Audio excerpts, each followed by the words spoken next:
विवेक से भी बढ़कर श्रद्धा विश्वास है। विवेक में दो विभाग हैं, सत और असत, उसे विवेक कहते हैं।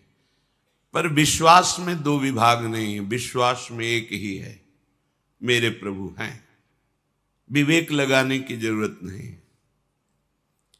विवेक वहीं लगाया जाता है जहां हमें जानना होता है, पर मान के जानना सहज है।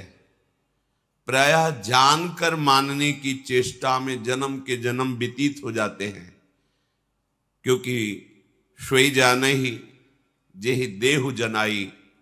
अगर आपने अपना प्रीतम, अपना प्राणाराध्य प्रभु को मान लिया है तो वो आपको जना देंगे, ये आपके विश्वास का फल होगा। लेकिन आप जाने तो विवेक के द्वारा जन्म जन्म लग जाएंगे जानने में, क्योंकि विवेक में दो विभाग रहते हैं, ये सत है और ये असत है। जब तक दो विभाग रहते हैं तब तक काम बनता नहीं है। जीवन मुक्त अवस्था तभी आती है जब द्वैत विभाग का लय हो जाता है। श्री भगवान स्वयं अपने श्रीमुख से वर्णन किए, मैं ही सत हूं और मैं ही असत हूं, मैं ही अमृत हूं, मैं ही मृत्यु हूं।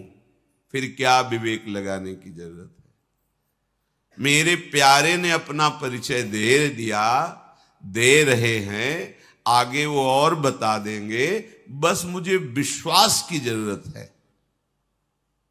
श्रद्धा विश्वास पूर्वक श्रवण करें, एकाग्रता पूर्वक महत्व बुद्धि रखकर मनन करें और उसे अपनी धारणा बना लें, आचरण में उतार लें, तो इसी जन्म में भगवत प्राप्ति हो जाए। कम समय में, कम समय। भगवत प्राप्ति के लिए जितना समय बर्बाद होता है उसका कारण है विषय प्रियता। जो भोगों में सुख का अनुभव कर रहा है अपने अंतःकरण से तदात्म होकर, उसका ज्ञान भी अज्ञान ही है।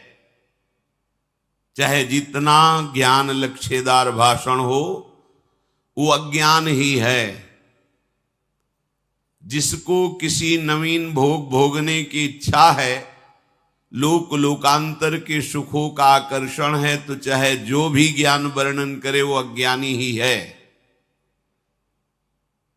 जिसके हृदय की ऐसी स्थिति हो गई है, न सोचति न कांक्षति समः सर्वेषु भूतेषु मद भक्तिम लभते पराम।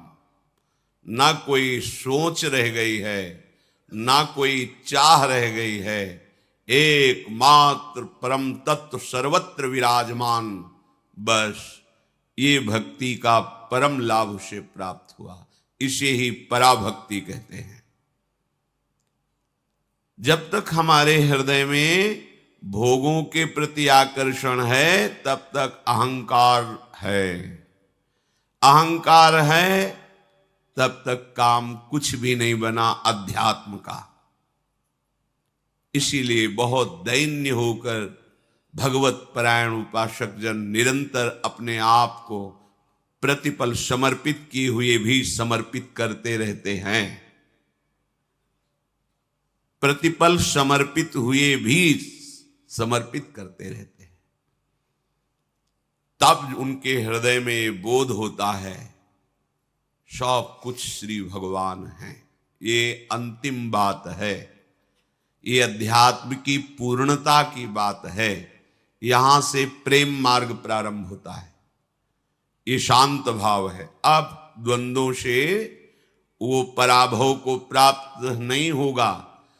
जो द्वंद्वों से पराजित नहीं होता वो हृदय भगवत प्रेम रस का पात्र बन जाता है। जो द्वंद्वों से मुक्त हो गया है वो जीवन मुक्त परमहंस भगवत प्रेम में जाना चाहे तो उसके लिए मार्ग खुला है।